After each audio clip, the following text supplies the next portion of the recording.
also pair it with an EXP or a mid lane respect onto Chinny. This is a draft pattern that we haven't seen in a while. These two heroes haven't shared that slot. Yeah. I don't think ever in the past 6 months. Or if ever, so rare that we can't even remember it. Exactly. So what is Coach Taimigo thinking? What is Team Cambodia thinking? And is this in an effort really to attack Vivian? Is the mother of tanks the beating heart of the aggression that Team Indonesia have? Is this their way of protecting their own queen? Because you can't spell queen without UEE. I think that's a fair explanation, right? Oh. Especially now, like if we're talking about beating hearts for Cambodia, it's got to be Tegami. So how else would you protect Tegami other than shut down Vivian herself? Avoiding the inevitable invading. That's right. Oh my God! These two teams are just attacking the roam. They Is Gatot- should. Is a Gatot 100% going? should. Gatot might be just a little bit too much because one of the things that Gatot can do is actually protect the lineup or the jungle really well up against a high invade, but you take away the Cho. So what else are you left in terms of the high invade heroes that will really pester? Grok isn't that. He's a vision getter. He's not really a huge pester to anyone in the jungle unless somehow you've ridiculously lost. So Cambodia says, okay, we're out of the roam options. We might run out of roamers ourselves. Let's pick up the Hayabusa. Phoveus is still going to be on the table. The Gatotkacha is still going to be on the table for the surprised first picks. But then the Alpha Suyo trade still active along with Jushin. And Hilda. And Let's Hilda. not forget Hilda. Fumi Echo, one of the most aggressive XP laners I've seen, not just in the women's team, but even compared to some men that play in that same role. So now, Indonesia, one more. They're still leaving up the Alpha Gambit, by the way. Yeah. Khalid, Khalid's I think the last name in terms of the aggressive. Big roamers. Can definitely invade and actually pester you. So that's something Cambodia would want to consider. Indonesia takes away the Angela, so they take away their combinations, any combination that could come out with Tegami. So again, all the options are out on the table, and they decide to pick the Jushin with the Alpha and Suyo open. Very interesting terrain of events. They didn't because- have to rush either. The Alpha can be traded for the Suyo either way. Exactly, that's what I was about to get at. And that's why the Hilda pickup is a lot more interesting. Indonesia, if they go for Alpha Hilda, I think that's a really good stopper if, let's say, Cambodia want to pick up something like the Suyo. Yeah, that's the thing. What if Cambodia surprises and they may have learned a thing or two from Team Ukraine and go, hey, what if we run it back to the meta that was in the past, you know? Or- what if we don't need to force that trade of the Alpha Suyo. We can go a little bit more utility in the jungle. Just got to make sure it's well protected. And they also have to make sure that their roamer can really help with the wave clear. Jushin's wave clear isn't the best. So Suyo is what's taken. Khalid, there we go, as we mentioned, by Indonesia. Should be a clear-cut rush for the Hilda and the Alpha. Unless they want to go mid and get the Aurora for... Oh, excuse me, they already have the mid. Yeah, well, Hilda Alpha. One could consider also the Nolan. There's a lot of control in that Zushin. So if you're feinting an engage, Yeah. you pop with the Nolan from the back. Tegami, I can see her doing that. Yeah, and if ever the burst might come a little bit better in terms of the clearing of the minion wave, and the lack of burst from the Jushin is covered by the fact that there is burst from the Nolan. You can also play the map better that way. If they go Alpha Gatot. All right, heavy front line. Yeah. I think this is strong. I think the 3 early picks coming from Cambodia, they're very strong, very invasive, very aggressive, high mid priority as well. Indonesia, what's the plan here? Especially now that they pick up something like the Sicilian. I don't think they have what we would expect Indo to usually hold on to, which is that mid prio. But it's good though. You're not necessarily getting mid prio, but you're protected just from those 3 picks. The only thing that can really catch you is the Gatot, and they have to commit that ult. I like it. In terms of the bans, you still got the gold laner open for Cambodia. Let's see if they're going to start taking away the likes of the... Do they need to ban the Harith? Because I know there are some Sicilian players who actually don't mind going up against a Harith in the opposite team. With the Bat Feast, with the full kit of the Harith already, of the Sicilian, it's quite hard for Harith to teamfight under the Bat's Feast when it's activated. Yeah, Harith on the approach alone would be at half health even before he gets his hands on the Sicilian. He's going to get brought down low. Not to mention the Khalid. So the Khalid can mess up that Harith and bother the farming. I think Indonesia's fine. if ever they're gonna pick out a gold laner that might make it, you know, they could go a little bit more mobile with a gold laner, Cambodia. So if ever an Irithel ban might actually be warranted. I'm wondering if, I mean, you were talking about the Harith pick for Cambodia, but it's still a possibility that Indonesia might pick up the Harith for themselves, right? Put it onto Shell. We've seen a performance on the Harith as well. Oh, yeah. Is it a little too much magic damage? It should be fine, right? With the Suyo in the jungle? Same with the jungle, Sicilian, you got the Khalid. Yeah, it should be okay. If ever they decide to go magic, and them banning out the Phobius might be a tell that the Harith is in the wings right now for Indonesia. Unless there's another Ooh, I wonder, will they actually consider an Arlot as like a last pick? Because maybe the Khalid is roam. We don't see Fumi Echo's pick yet. That's possible. That's possible. It feels like there's a hint that maybe Cambodia were sniffing that the Phobius ban was also perhaps for a 1-1, right? And that warranted a 1-1 ban here in the second phase. Cambodia, do you want to commit onto Shell completely here? Sure. Looks like she does. They Yeah, do. They do. They take away a very aggressive, fast scaling hero. Still the Bruno available. Oh, yep. Wow, I did not expect someone to bring that out already. There's the Ghost, the Jawhead, and that is going to be going to the Roam EXP for the Khalid. So Indonesia they can play this defensively, but like once that Jawhead hits level 4, I wouldn't be surprised if Vivian and company just keep invading the jungle and doing what they can to pester the Jushin so that in the long run they could invade and disrupt the Alpha. Gold laner pickups here. Now you're really going to be overthinking in terms of, oh, what can we pick? I guess, would you consider Melissa here? I was actually thinking that too. When you get hit by the unstoppable force, there'll be a moment where as long as you can get the go away fast enough, you'll get pushed out, or you'll be able to push out the Jawhead beforehand. Oh! But no, I'm so hyped. you get the Franco Bale combo that you were asking for earlier. So they get a strong team fighting 3 with the Alpha Gatot Jushin, and then rounded off by, if ever they need to pick off, they can with the Franco and the Beatrix. And the Gata Kacha is the right EXP laner, and the Alpha is the right jungler for the Franco pick. And at worst, anything that Indonesia pick here for Chell goes 50-50. I don't think any hero can suddenly, beat down Nabi's Beatrix, rather, Uefendi's Beatrix in the laning phase. So they get out of there fine. Oh, that's tough. So they just go ahead and settle for the Clint. This might be a Clint with no, it's not going to bad Purify. It might actually just go Flicker. Just in case you do get caught, you have a time to get away. And I'm not just thinking about the Franco here. You still have to get away from the Gatot Kacha's entry, the Alpha's entry. Wow. I like the reach on Indonesia's lineup. Better range, coverage. But there's something about the Cambodia lineup that speaks to my RG boy soul. I love it. I just don't think Jushin and Franco pair well with one another.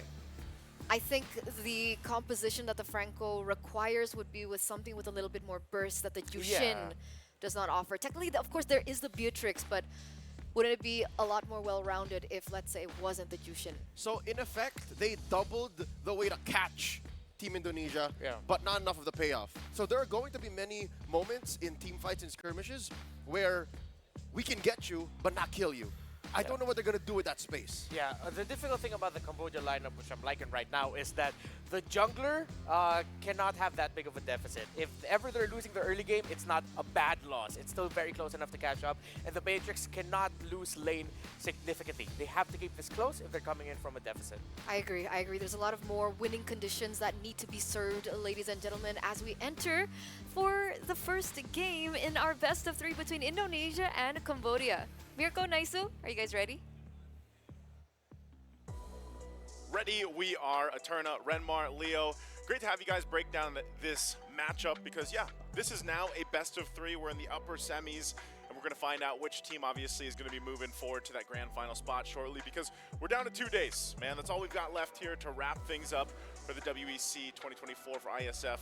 how are we feeling about the draft? You think Indonesia has the upper hand with this one, or are we going to see something back from Cambodia? I think the first 3 picks were amazing for Indonesia, and then they wrapped it up with a jawhead. But then when I saw the Clint, I don't know, it's kind of a risky pick up against a Franco, up against a Juicin as well. You know, a lot of, like they said, catch potential.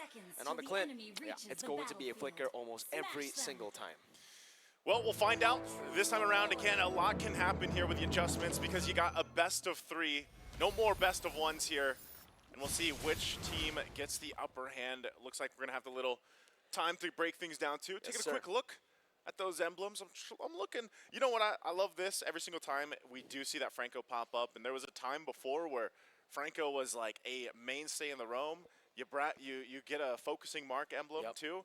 That really helps. And I think you have to also take a look at how many roam bands were focused here. And obviously, you know, that's probably the route, the way to go, especially when you have Vivian across from you. But I think, you know, with this, it really narrowed those choices for the roam now. So how do you think this is? Like, you got a roam Khalid, and oh wait, you have a roam, this is Jawhead, roam Jawhead. Yeah, roam Jawhead and a roam Franco. How do you think this is going to work out? Is this Jawhead going to still be in favor of this, how good Vivian can be on all these roam picks?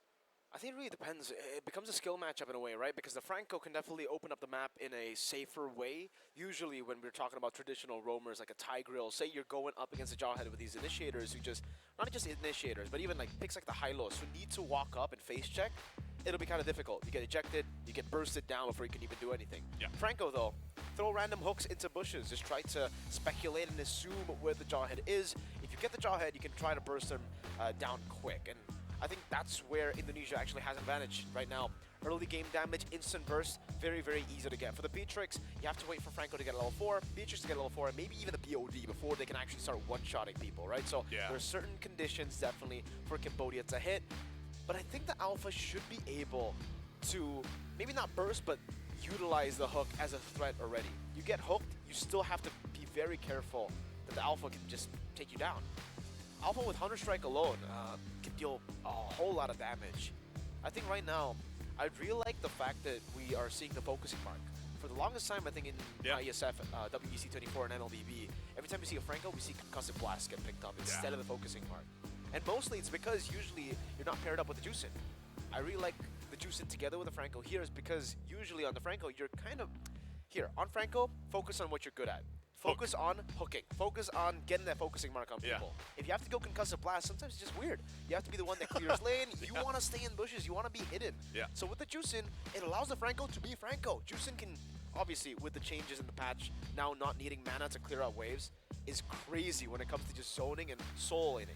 I think part of this, too, is just, I know our panel gave their thoughts about that combination of the Juicin and the Franco, but I could also see it working in favor where, like, let's say you don't have to burn the hook. You don't have to use the Iron Hook because you know you have a Juicin. You can actually put basically people in range or the hook or in your position, your line of sight because of the way that the flares work. But also it might just set things up where then you go ahead, you use that Bloody Hunt, you lock them down after they're into the beacon or after they're tossed around with the flare, and then you still have that hook. So I think there's so many good combinations that Cambodia can actually do. And I think also part of this is, you know, we've seen the Sicilian now picked up a couple times throughout the tournament, even back in the men's games. And really, I don't think Sicilian as a hero has gotten to shine the way that it should because so many games haven't gone to the late game. Like, this is probably the most late game hero, if not one of the top 3 late game heroes where obviously you're trying to build those stacks, get to a point where then you're just doing insane amounts of damage.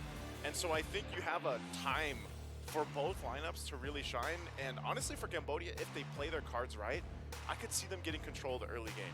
Especially, like you said, once those level 4s come online, even if you, let's say, even if you get a hook early on, you get a first blood in the hands of any of these members here from Cambodia, I think that gives them the upper hand for the majority of the game. And then Indonesia might be forced in a situation where, all right, they got to wait a little bit, right? They got to wait a little bit to be able to scale up, to get to where they need to be. Also, Clint takes a while. But the Suyo, we always see this, can actually turn the tide early on if you get the scaling. So here we are, jumping back into the game at game number 1 in this best of 3, the upper semifinal.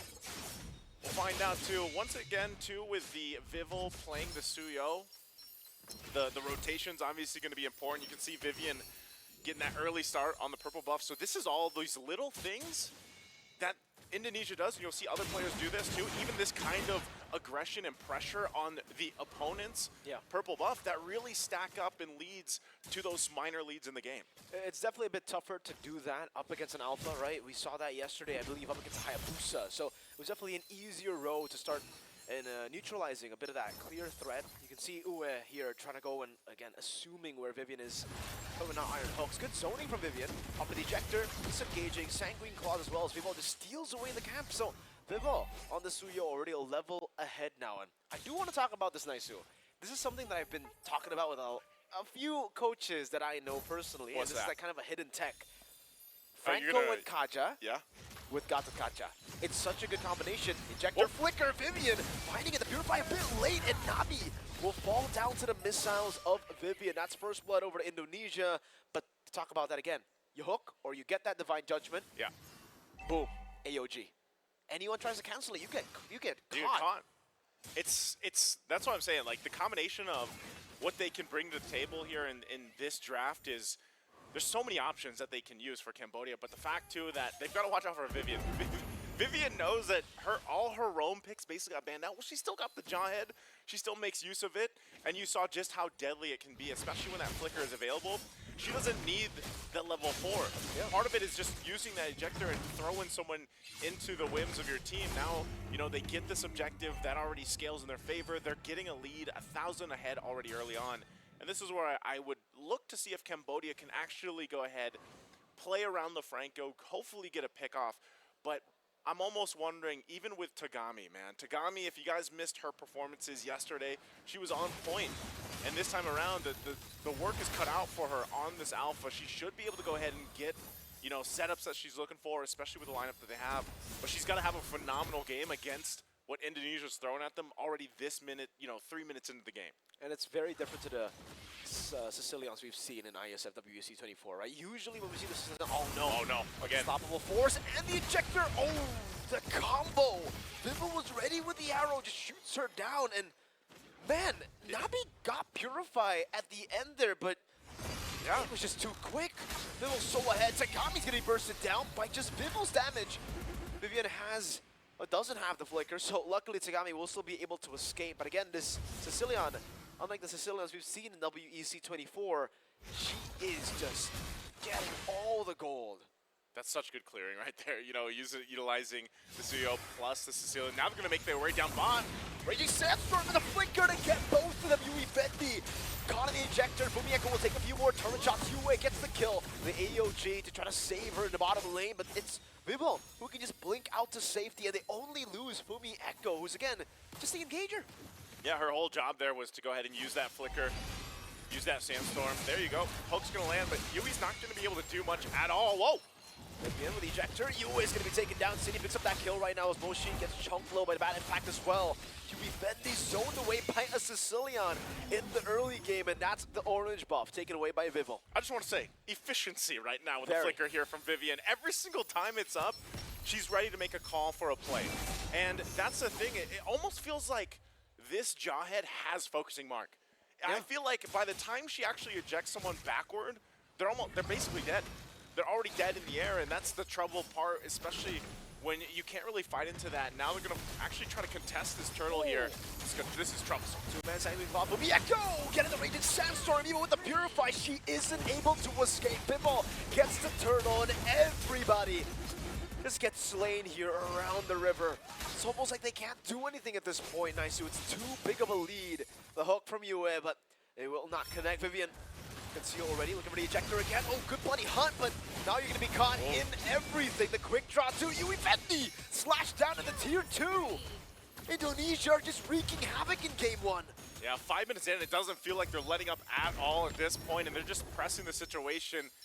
And you know, Vivian, she's got a couple options. It's either the flicker, the conceal, she makes a play, the rest of the team follows through, and you're just overloaded with damage. You know, this whole time too, Shell, she's been chilling. She's been having the gold lane experience down at the bottom. She's joined a couple of fights, but she really hasn't had to because there's just so much already happening that Indonesia is able to do. Further in that gold lead now, very comfortable, even with that tier 1 falling. It looks like there's going to be a push up top But Vival tries to stop that from happening in the top lane. It looks like she's forced off. So we did it. They might actually just rotate up there. They're staying there. It's a 2v1. I mean, anyways, it was cleared out. The Raging Sandstorm comes out, and Fumieko gets the kill. Moshi, oh no, it might be too close of an AOG. Not far enough to escape, and it's a double for Fumieko. Man, oh man, it's just Indonesia, like I said. Every place on the map, that's where they're going to put pressure. There's no opportunity really to breathe for Cambodia right now. Even with this lineup, we got to start thinking, because this is most likely resources taken from them. More pressure on their side of the jungle. Looks like even the tier 2 might go down here if they continue to just knock it down. I think at this point, Cambodia, you know, they don't want to contest this next turtle. They might want to just focus on, all right, what's next? What's the next possibility for us here? And honestly, that's probably by the time the Lord comes up, they might be able to do something. But, you know, again, it's this damage that is just overloading. And even if you actually go ahead and kind of prep yourself up for that objective, Vivian is the problem. There's got to be some form of punishment for Vivian, and if she jumps in and tosses one of the members, it doesn't even matter at this point if she tosses one of the tankier heroes, right? You might be able to go ahead and toss Moshi. That might be the best target in Cambodia's favor, just because, you know, at least you can hope to tank that out or defensively Avatar the Guardian. But it's just so difficult for them right now, and they're going to be forced to actually just stay together because Indonesia doing the same thing. And you see that response from Cambodia. They're going to go ahead and rotate down, try to keep this tier 2 up. But it's just eventually going to get taken down as well, as Indonesia has all the choices they want for objectives or kills at this point. So Cambodia, they got to buy time, and that's a whole lot of time they have to buy. Even if they buy time, though, if you take a look at the grand scheme of things here, Naisu, I'm not too sure what they're buying time for. I mean, the power spikes aren't going to be big enough, and Stalwart Force over to Yui Fendi. Good Bloody Hunt to cancel it out now. That's going to be 1-for-1. Vivi going to be caught. Fumieko caught in the AOG in the midst of it all. It's tier 2, just chucking their HP bars low. Chell doing a whole lot of damage with a quick draw. Vival coming back again to clear out the waves. 2 for 2. Only the frontliners taken down. But if we get to the later stage of the game, Clint's going to be crazy. Cine, batting back over the snipe. Nabi's burning down from the going one. It's not enough to take her down, but man, it surely is enough for them to zone Cambodia away from the tier 2. Holy Shield's going to pop here, so they'll at least get the shields down. But like you said, I agree with you, man. I think at some point in the game, you're going against a scaling lineup. You know, with the Sicilian plus that Clint, you're playing a game of range too. Indonesia, even if they didn't have this kind of lead, they have the lead in terms of range. And that's also why, you know, for the first draft, you see them pick up that Franco to hopefully close in some of that range, pick off targets, but that just hasn't happened. And the hardest part for Cambodia is really once they even break through that front line. Mind you, that front line is actually putting themselves in danger from Indonesia, so they're most likely going to go down anyway. But then how do you get to the Sicilian? How do you get to Shell here on this Clint? That is the most difficult part to what Cambodia can do. And honestly, if they try to force this at this point, with this kind of deficit, this could be a massacre for this Lord. So it looks like it's just going to go and be taken by Indonesia. No contest. It looks like Cambodia is going to try to make a move elsewhere. At least for now, that Lord is secured by Indonesia. Real quick, before that Lord pushes in, what are we looking at here for defense? Do they have enough clear? I know they got a Beatrix, but do they have enough clear to actually stay in this game without it ending? I think they do. If we're just taking a look at Cambodia's lineup, they do have what it takes to clear out the waves. But we have to take into account that Indonesia are really good at sieging too. They got crazy range. The double C combo, Sicilian and the Clint. So much range, so much zoning potential, and even they got that dive potential in them. Sandstorm, Echo, Raging Sandstorm, Vivian, Unstoppable Force. Even Vival, very, very underrated initiator as a Suyo. Once you hold in that first skill, you can get it's an AoE stun tool. Yeah. It's a little bit too much. Here we go. Vivian using the conceal. She has an immortality too. She's going to toss Mochi, but already gets the Avatar of the Guardian out. Yep. So that's not available now for this base defense. The shields up top and mid are gone on the turrets.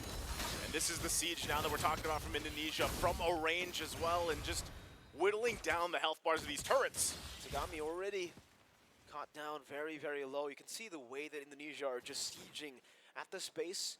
Is they're waiting for the Lord to the bottom lane to just slow push, taking it very, very slow. In the mid lane, they will continue this push. Bottom lane built up waves here. No more holy defense. Sitting with a bad impact, just slowly chunking Tagami down mid lane, gonna be taken down. Vivian walks in with unstoppable force earlier, but Tagami was able to escape with the Spear of Alpha. Bottom lane base turret down as well, that's 2. All right, they know they have 2 turrets down. Vivian. Now, ejector flicker, Yue is going to just be isolated from the team. Moshi, very low, these frontliners slowly but surely chunked down. And there's still some big waves that are gonna be crashing down in the mid lane.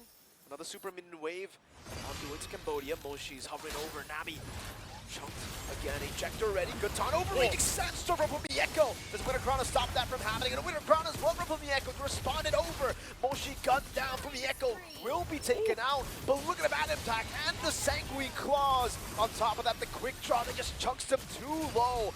No more minions. Cambodia can still survive, but Indonesia will continue with just the turret up top. Another Sanguine Claws. With the flicker, but it hits the wall. Now Bloody Hunt coming down with the Spear of Alpha, but a pinball goes in and dives in the back line, finding the shot in the base. The base is also just wide open for Bivol to take.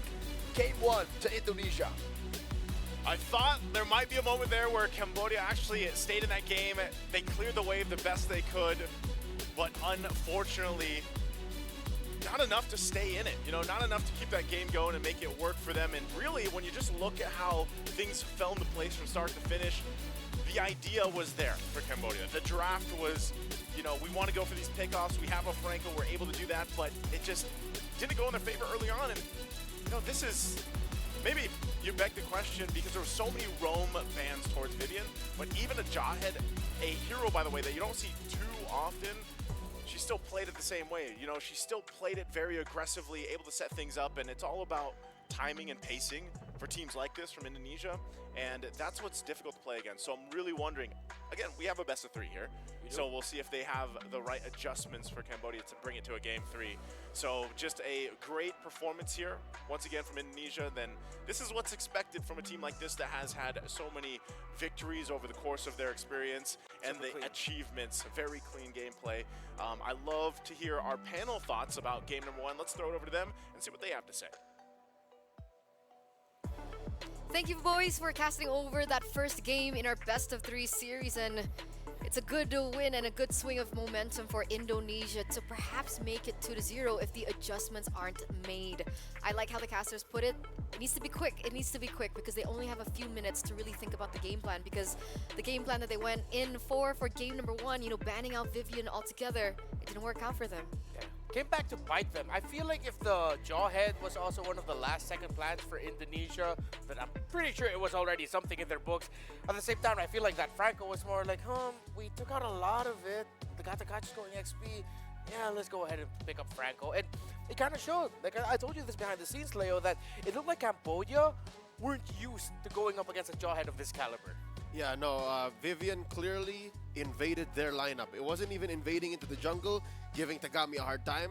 She gave everyone from Team Cambodia a hard time, and I guess that's what it is. We mentioned prior to the game starting, Indonesia have so much range, so much utilized range, because you have heroes like Eve, Farsa, who have a assumed range. Indonesia showed that, hey, with a single flicker, we can change the way you perceive team fights happening from. Even have Fumi Echo to do that.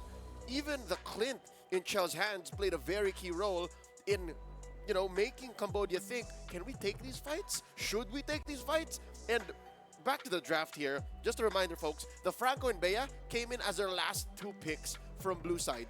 That means, it's in order to support what you were saying about maybe they weren't ready for the Jawhead, they went in hard for a combo that they're so used to that they didn't consider, hey, what if this doesn't work out? What if that Jawhead breaks everything that we prepared? Yeah, Eternal said something earlier about what Mirko Nice said, that gotta be quick, gotta be snappy, and I feel like that doesn't just apply to the adjustments that they're doing right now to prepare for game number 2, potentially game number 3. It applies to the playstyle that you should be playing up against a team like Indonesia. Slow build up. That is no one's tempo against Indonesia. If you're going to be going up against this squad, you're going to have to match it. I feel like if ever next time the Jushin is open, or if rather Cambodia would just take the Jushin out so that Indonesia doesn't get it, vice versa, Cambodia needs to look back into the pick that made Nabi shine. If you can prioritize Nabi getting the Aurora, heroes such as Valentina, Vexana even, those instantly give you results. Because if it's not a Terrify, it's a knockup. If it's not a knockup, it's for sure gonna be burst. And I think that would have worked so much better into their composition. Again, I love the Franco Beatrix pick, but I wasn't exactly liking the Jushin. I just didn't know how it would fit. I understand that maybe the Jushin pick early was something, of course, you take, seeing that it was open, but at the end of the day, it really didn't feel like they could have capitalized over the aggression that they could have had with the Franco. And remember, Indonesia came into that game with absolutely no purifies. All of them went for flicker. Yep. And like that shouldn't have been okay. That should have been punished for. And yet it felt like either, I don't know. I personally saw that particular match and I didn't really feel like the Franco was getting the right hooks on the right people. I feel like the targeting was kind of off. And I don't know if that was just because of her or it was a forced error by Indonesia. To be fair, there were no good targets for the Franco. You hook a Khalid, doesn't care. You hook a Suyo, doesn't care. You hook a Sicilian, not gonna happen. There's like 3 or 4 bodies in front of the Sicilian to do that. You hook a Jawhead, Vivian is thankful. The Clint, it's the same situation as Sicilian. So, here's the thing. Looking at Cambodia's draft, I think that's where we gotta start. You change 1 or 2 things, scratch that, just change 1 thing, and it could have been better, right? Change the Alpha into a Nolan. Would have been extra burst, would have been extra payoff for that hook. You change the Jushin into what? The Aurora or the Vexana or the Valentina. Could have been better payoff too. Because you have better map control, better minion control. Not the player, but you know, the objectives on the map. And maybe you change the Franco Bea, those 2 picks. Change it so you're not so indebted to that combo working out. Yeah. Consider that, because I think those are the things that really put the nail in the coffin for Cambodia to play to Indonesia's pace, to play second banana to what Vivian was thinking of doing, to what Fumi Echo was trying to do. Change that, and then maybe we'll see a game 3. Yeah, it was really tough too. In terms of the mid lane picks, Indonesia got the best one that they could have gotten there. They got the Sicilian that it feels like once Chinny saw that Franco come in, it's like, oh, thank you. Thank you very much. That makes my job a little bit easier. I know where I'm going to target my Sanguine Claws so that if ever anyone gets hooked by the Franco, instantly you're just going to clap them down. That's easy crowd control, easy more stacks for the Sicilian. So it was just a clinic on just the draft alone as well by Indonesia and how to execute your draft to the best capability. And using range. Besides speed, pace, reaction, adjustments, just the sheer amount of range that Team Indonesia brought into this draft shows you how much they understand the fundamentals of MLBB, the fundamentals of team fighting. And I'd like to tip my hat off to the chef, Coach Casius. I also want to highlight the chemistry that these girls have again. Like, you could tell that they've been playing for years together. Yeah. They have sisters too, that's not fair. Exactly. That's the biological advantage. What is that, guys? Come on. It's scientific at this point. Because, you know, I'm still kind of iffy about Cecilia in the mid lane. And I say Ouch. that. Ouch. Why? Why? Hurt his feelings. I love Sicilian. Uh-huh. Then where's the doubt coming from, sister? I think it requires a certain level of strategy and layers to be able to make the Sicilian mid work. Oh, yeah, that's true. And to think they picked it in the first phase too. Exactly. Yeah. So they were confident that they could bring the Sicilian up to par and get him online as fast as possible because of how aggressive Vivian was on the Jawhead too. Yeah, which I agree with. There were times where I was honestly laughing because I was impressed with how easy Vivian and Chinny were making it look. I was like, all right, Chinny, you ready? All right, I'm going to toss this. Toss. Sanguine lost Bats Impact. All right, we're good. Let's get out of here. It was, and that happened so many times. The connection of Chinny and Vivian together with a Jawhead and Sicilian was something that only we could dream of having in our ranked games where we queued solo as a Sicilian, and your roamer failed you.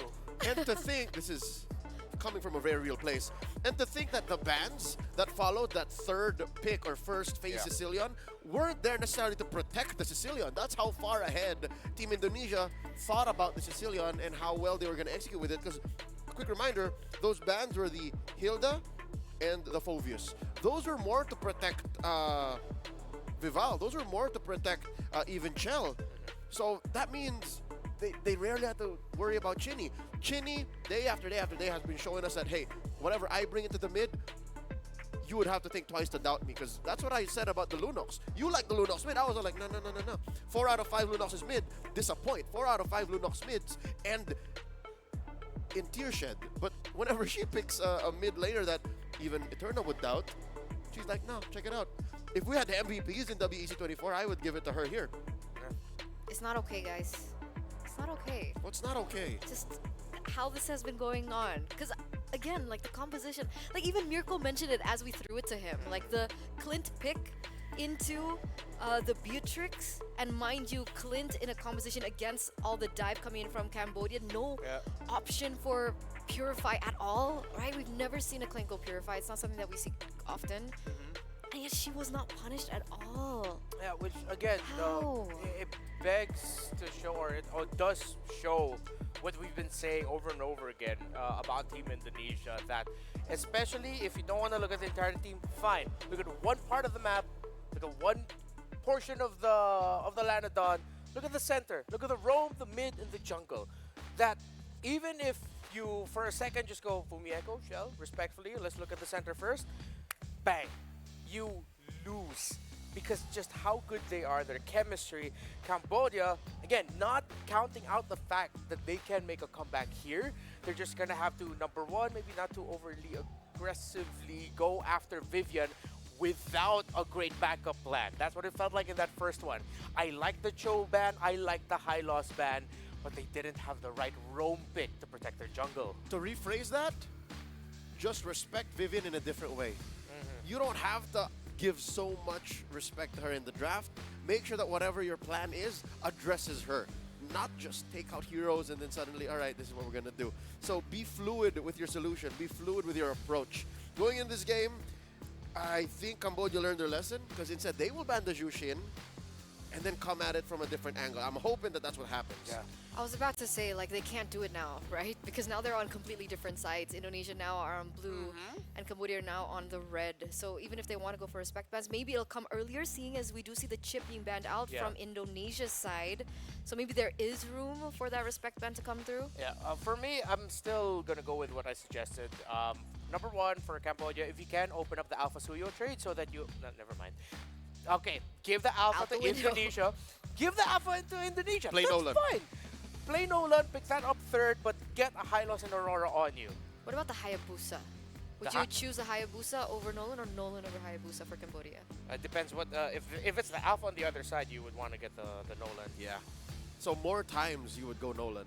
Yeah, if you're going up against the Alpha. The Hayabusa would just be sad. You're going to be going up against an Alpha. So with Indonesia taking out the Eve even more, so if you're Cambodia, just prioritize the high loss and Aurora. There's nothing wrong with that. Those are comforts for you, and you're taking away, again, respecting Vivian in a different way. Except that this time, there we go. Go ahead. What I suggested. You can pick up Alpha if you're Indonesia here, or the Phobius. One or the other. I think Fumieko's happy with that. I think, oh wait, we forgot the Matilda. Yeah. Previously banned by Indonesia in the first phase as red. This time they open up with it. Well, do you go Phobius Alpha? They have... Go Phobius. Yeah, they have to steal the Alpha They can't leave it. between the two. Because So- Alpha and Matilda together would be just sad. So Phobius Matilda. Phobius Alpha. Phobius Alpha. I'd still want to consider... Phobius High Loss. No, they don't That's need too to rush much. it because, yeah, they already have the Matilda on the other side. But if ever, the high loss can still go EXP. Very rare that we've seen it. You're also thinking about the potential Kali that can come out here. There's the Aurora locked in by... Whoa. Okay. Oh, wow, they let it go. So there goes the Alpha Matilda combo. The Alpha's open. What? Okay. Alpha, Matilda... Look, Alpha on Vival was disgusting enough. This is Alpha plus Vivian's Matilda. They can do almost anything and everything. That's why they picked up the high loss and the Aurora. It's not going to be the ultimate stop. Oh, there's no way the Matilda and the Alpha can move, but at least it's something. It's a better response to that. You protect your jungle just a little bit better to what will eventually be overly aggressive Indonesian squad that will be invading your jungle at minute 1. Maybe. That's what it looks like right now. If that is an Alpha. They could also just suddenly surprise, but usually that's what you... I was going to say surprise and pick up a Hayabusa, but no. They do. It's Single not, so, Hayabusa, and there is the Kali that we mentioned earlier. it's not so simple anymore. Yeah. I think Cambodia did set this up well because if you're thinking about the Alpha, that's the obvious. And then the other swing would have been the Nolan. Oh, Oh, let's The go. Hylos deals with the Nolan, and now it's up to you. Come catch me. Come catch me. What else are you going to commit to stop the Fanny? Tegami gets her hands on the Fanny here, ladies and gentlemen. because there's no room for flex anyway, right? For Indonesia, Khalid is definitely going to the EXP lane. Correct. You got the Matilda in the roam. They don't have a stopper just yet now for the Fanny, and they're gonna just have to kind of draft their gold laner and their mid laner around that pick. Yeah, debut Fanny pickup for Tegami. Tagami in this tournament. So this was something they've been holding close to their chest, and now they've said, Tagami, your time to shine. Coach Casius, do you have a Eudora in you? Oh, I wouldn't mind that. We saw that brought out by It's a thing. an Indonesian champion at that. So I wouldn't mind a Eudora, honestly. Eudora could go single-handedly. She could be the hunter. The Fanny could become the prey here. Although I have felt as a Eudora, I don't like going up against a Hylos and an Aurora. The Clear Hylos kind of alone. sucks. What? Clear kind of sucks. Yeah, for it Eudora. does. You have It a does. Matilda next to you? Even with the Matilda, it's not the easiest wave clear in the world. Yeah, wave clear is your Packet. problem. But you're Indonesia here. I think you could win fights and then convert. You don't have to worry about the map. That's secondary. They got Hylos, Aurora, there's a Rome, Hylos, EXP. Hilda's still gonna be up. Cambodia can still rock the hill if they wanted to. Yeah, Yes. there's no more room for Alpha, so you can still go ahead and go for it. Mess with the Haya early on. If you want to dead lane it, I wonder if they can surprise and just go Ruby EXP. I mean, I'd still pick the Hilda. With that, at least you get like a strong single target stun and some damage too. If Yeah, they you s- want to be safe, they can go for something more versatile in the gold lane as well, like something like a Lunox. They could go for Moskov. What else is good against The Fanny? Brody? Yeah, Is Fanny. something that we do see quite often soft against counters. assassins. Soft counters of Fanny would be the Brody and the Moskov. I still subscribe to the school of thought that Brody's kind of cursed in this meta, even though with the changes to him, seems like every team that's tried to bring out a Brody has just like suffered somehow. Even the best of the best that try to play with the Brody Yeah. have failed. International champions, local champions, just couldn't make the Brody work. But this is Shell in her prime in the gold lane. with a Matilda. Oh, With a it's- Matilda, you're right. You know the tough thing is, Cambodia can go Edith, but then the Valentina is still open for Indonesia. I think that's something Cambodia needs to respect, that the Valentina might still be an option. They can keep the Edith for last. Yeah. They do. Yeah. There's the Bruno, Wow, they go for Bruno against a Hayabusa. Louis Fendi.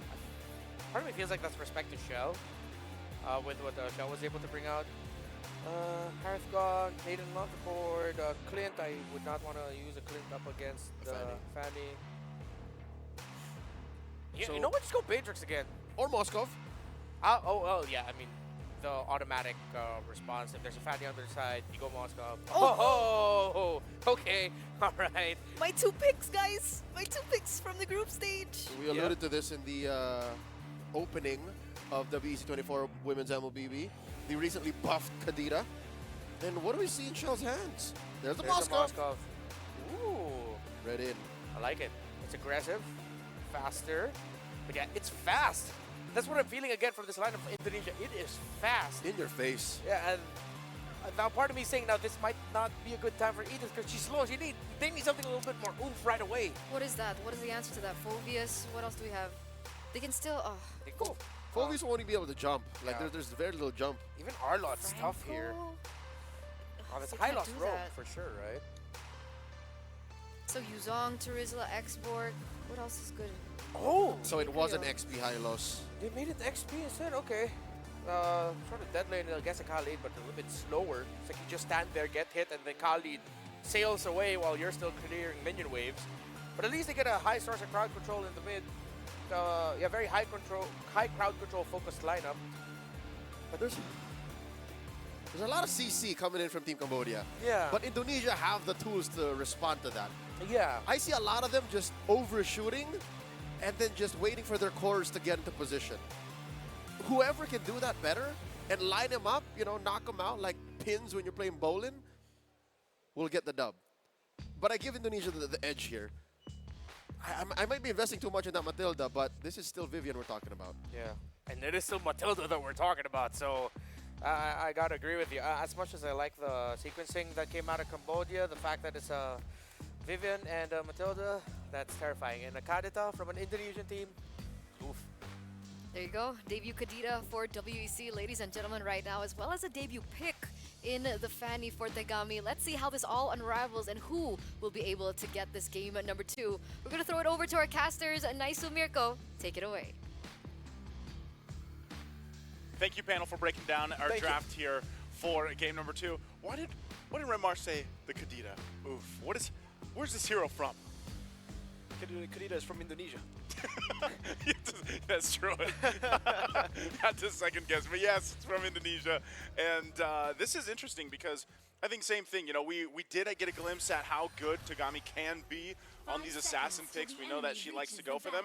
But this makes me a little worried, you know, because of the fact that you just have this burst potential, I guess you would say, from Indonesia. And I think that's why also Leo mentioned, you know, they do just want to go fast. They want to be able to just go ahead and snowball out of control in this early game, and that's what they're planning to do. I mean, even pressure-wise, they're going to have to really babysit Tegami's buffs, especially early on.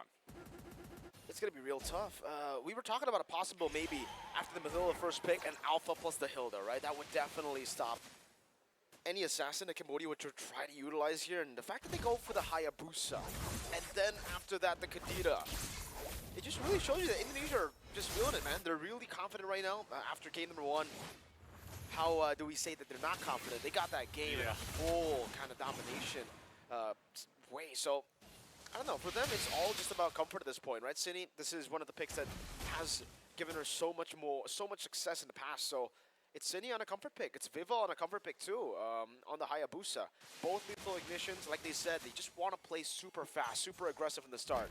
But not going crazy with it too, right? I mean, they still have ways to actually go for plan B, and the plan B is in Chell. That's why they already have that Moscow. Can actually still play for the mid to late, can stop Tegami in a lot of these skirmishes with the Spear of Misery. So they have plans to fall back on if this early game, this fast-paced gameplay doesn't go in their favor.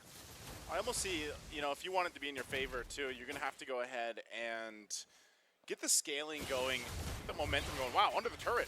Shadow kill, first blood. Vivo just picks it up top.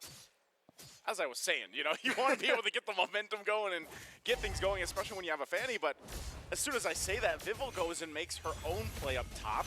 So that's good pressure and pacing because now this turtle is up. So Cambodia will start this. I think they're just going to blitz it and make it go as fast as they can. They should be able to just grab this objective. Fumi and Vivian are there, but there you go. Tegami will get it. Maybe a fight. Petrify the back, finding it on waves as well. City punishing the Fanny. Tegami down. And SOD does connect. Let's see if they actually want to go for this. The purple buff is up, and this should be the goal for Indonesia. They give the turtle a wave. They can't get the purple away from the Fanny. It'll be massive. Fumi Echo already level 4. Moshi, level 4 as well. They're both going to just maneuver away from the purple buff. It's too risky for Cambodia to take. It's too risky for Indonesia to stay. Whoa. Purify out of the implosion. Very good escape from Vivian, I guess. Yeah, Vivian almost at level 4, so she just does hit it. But, you know, it's more so that thing where it's like, you know, Indonesia is just like, all right, if you want to grab a turtle from, if you want to be able to grab an objective, then we at least get something out of it. And that was that, you know, that burst kill that Tegami faced from Cine. And I think this is always something that you're going to have to watch out for. And I like the Tigro. I'm glad that, you know, Cambodia has that and is able to go ahead and set things up with an implosion. But, you know, like our panel mentioned, there's so many tools to deal with this. And Vivian taking a little trip there with the Circling Eagle. It looks like Tegami also in the area, but might want to just kind of be careful because look at this right here. Vival also there with Cine. And so when I'm looking at Cambodia, you know, the transitions in this game and how they can build up. Spear. Whoa. And the Spear of Misery to pin her down. US still able to flicker her out, but now gets the implosion onto Vivian. Still no Purify. This time around the cutthroat. Able to get him down. That's a good shadow kill in the back. Finding the kill, and now Cine with the oddity escaping. Tegami, no more energy to proceed with the other kills. It'll just be a roam for roam trade. All right, better than nothing. Tegami getting on the board. That's what she needs here. Turtle's going to be up here in 15, and they're keeping things from getting too out of control. And I think for Cambodia, that's exactly what you want to do. You want to just avoid this snowball and then get to the point of the game. They're still keeping Moshi up there. Turtle's now up, information provided, but Indonesia quickly getting in that position. Both junglers will make their way from the bottom, focus on getting their buffs, and then join this fight. You're still, you know, even for Tagami, she's got to wait for that purple. So both teams kind of getting in position, really. And meanwhile, you know, we've seen this pick come up many times. Yui Fendi is on this Bruno. It's done really well for the most part throughout the tournament, even back in the MLBB Open men's matches. And eventually, you're just a big threat in terms of, you know, damage and when you get that full stack and everything else. But as long as Tagami and Yui Fendi can work together with the fact that you have an Aurora and you can lock people down, then that's great. But playing against how much utility Indonesia is going to be thrown at them is what the difficult part is, Chell. Okay, we'll be able to get the Spear of Misery down. Tagami forced to recall. Oh, Petrify in the back city! Oh. Finding the rough waves. Tagami could cable away just in time. A saw too earlier from Chell to try to help and put more kill pressure down. Okay. I guess they're just going to ignore this turtle for now, man. Like, they're focusing on getting these kills. They want to go still by here. Chell gets no escape for now. Spear of Misery not just there. Oh, the last turret shot. I thought it would get Tagami, but she's able to cable away. Vivian walking up, turtle to be taken, implosion, and the Purify from Vivian to escape. Baiting out the Frigid Glacier as well from the Echo. Jumping in with the concussive blast, Nabi very low. Spear of Misery doesn't pin Yui Fendi to the wall. Now Vivian walks up with the guiding wind. Fumi Echo still trying to corral them over in this tier 1. Will not be caught by the freeze. There's no implosion to be scared of. He does have the Raging Sandstorm still. With the shots coming down. Healing from Fumi Echo and the guiding wind just clean. Meanwhile up top, it's a 1v1. Vivil picking up the turret now in a 1v1 against Tagami. Tagami will be forced back. I feel like what we're watching here, Mirko, is like, you're seeing the teams go 4-4, and then the jungles are just in their own world. You know, it's the old assassin matchup, basically, between a Fanny and a Hayabusa, and they're doing their things, splitting the map where they can. Part of this, though, is you're seeing it every single time you see Cambodia go for a fight. It's the fact that they just have, let's say, the Purifies. I mean, you got 2 from Indonesia, you got the Guiding Wind, you have so many options to be able to get out, and who do you focus on? You know, who do you try to burst down if you are Cambodia? So far, a lot of the times it's been, you know, either Shell, but like I said, she's got the Purifier, or even Sydney. And it's almost to a point where you got to be able to just have a follow-up after a follow-up. Whoa, Tagami. Even the Petrify mid-air almost got Tagami, almost shut her down there. And this is with a purple buff, Naisu. This is all so far, and even able to shut her down with getting the implosion flicker, but unfortunately Chell has a Purify. Vivian doesn't have Purify though, will be frozen down. The guiding wind will save her. As Fumi Echo will tank up the turret shots now. Healing back up, Raging Sandstorm from Fumi Echo. Getting onto 3 with the glorious pathway down from Moshi, but it was just disengaged. Vivian caught in the cable, Tagami jumping into the back line, but it's only onto Fumi Echo who's going to be able to survive again. Yui Fendi getting the turret in the mid lane. Chell with the SOD, Vivo walking forward, Quad Shadow not available. And Tagami somehow is still able to get away. How is no one dying? I have no idea. That's my biggest question. I mean, on both sides, props to both teams. Because every single time you say it, as that team fight broke in, I was like, you know, this is what Cambodia has to do. They have to follow up and follow up and follow up again to get through all the utility. They almost did it. Almost. It's like they just need a little bit more damage. They're down a little bit, you know, 2,000 gold or so. But ultimately, once they get the items they need, those will result into kills that they can then convert. Because right now, it's like they just don't have enough to be able to go and clean those up. This last turtle, though, for the taking here, either team getting a position once again, you're going to keep some pressure on that side lane with Shell up there. But it looks like Vivil will just go ahead and start it up. They know that purple buff's got to be taken. Now in the mid lane again, there's Turtle secured by Vivil. It's a flicker burnt out from Navi already. Vivil walking up now onto the purple buff, doesn't get the steal. Both the retributions used up. Tagami is still getting it, but as usual, Chell's right there to bait. Yui Fendi, good slide tackle away from the breath of the ocean. Now Chell's going to be able to actually get the Spear of Misery down, but the implosion catches her. So that's a Purify to escape. Now the shielding with the guiding wind. SOD to get away too. Circling Ego, knocking him up. Tagami very low, has the cable. Vivian chased down. Yui Fendi just gunning her down with those footballs. And Vivian still is able to escape with the photo. Still able to escape. I mean, this is... City. Oh, City.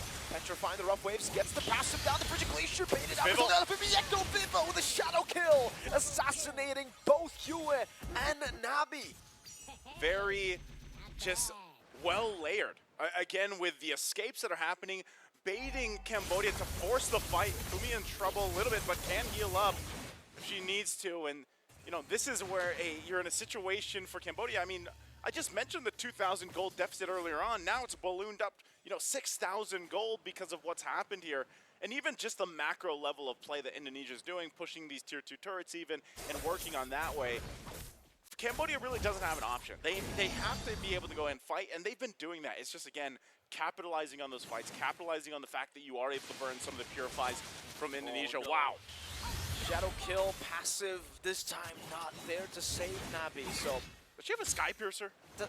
she doesn't. She doesn't have a... It doesn't look like she does. So the fact that she's doing this much damage with no Sky Piercer City, almost getting the read there. No Petrify earlier. If he did, Tagami would definitely be dead there. Let's say purple buff. Zone away up top to 2v1 situation with Vival going at it. Another Breath of the Ocean competing onto Moshi and the SOD from downtown up top. It's a shutdown.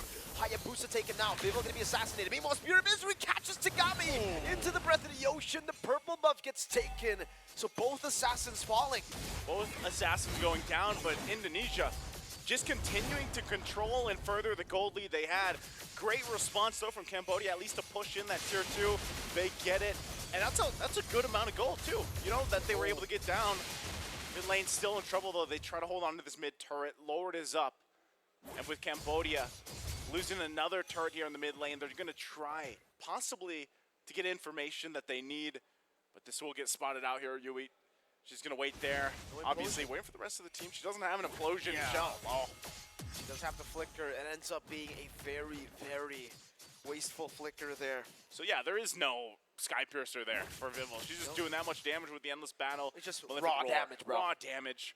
And Shell also picking up another defensive item. They're locked and loaded for being the aggressor, but also being able to defend pretty well. Malefic Gun, too, for Yui Fendi, but this is just a Lord going in the hands of Indonesia.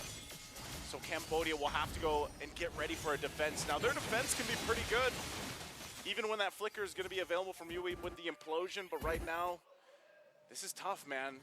Being able to get to a point where you have to defend in the base with Tagami on this Fanny, who can provide some pretty good damage, but it's difficult, right? You are going to be relying too on a proper Frigid Glacier, but like I said, you got to get through the 2 Purifies plus the Guiding Wind. Tagami does pick up a Malefic Roar, and they'll just continue to put pressure here on the purple buff, so she probably won't see it. Good push, though. She's just doing her own thing down bottom. As Shell was just trying to keep her under control. Purple buff up. Lord making its way down bottom. Guiding Wind over with City, and there's gonna jump onto Tagami. The Raging Sandstorm connects, and the Rough Waves gets rid of her. In the back of the Petrify, Yui Fendi still able to get the Purify in time, but she's so low. They're all just forced to back away, and Vivian can just consistently heal them back up. Vival's not even in the team fight just yet, so she's waiting for the right time. 2-man freeze, City very low, the Guiding Wind to get her a bit more HP as Vival continues to just pressure up top. Oh, that piercing damage from Chell. Almost taking them down. Vival gets the base turret. Now they have to deal with the Lord. Now they're going to deal with the Lord. Bottom turret's going to be worked on. They get rid of that so quickly. They'll try to keep it together. Mid turret now. Can they defend against this push? Lord finally going down, but they might try to end this. Nabi, say goodbye to the passive. We'll be able to flicker back in time of Vival. This escapes as she goes in for the Shadow Kill. Raging Sandstorm preemptively from Fumi. Echo trying to possibly go for a read. Tagami doing a good job with cables here to try to just dismantle the move. It goes into the back with the implosion, but they're all purifying out. Vival catching one, Nabi no passive, circling eager to knock Yui Fendi up, and that will be the Bruno down. No marksman, no mage, no high ground, wave clear for Cambodia. Just Tagami, who's going with the cables as good as she can, but the base is open. Moshi, the last frontliner, will be taken down. Only Tagami versus the world. No purple buff, and the base will certainly be taken down. Indonesia will sweep Cambodia.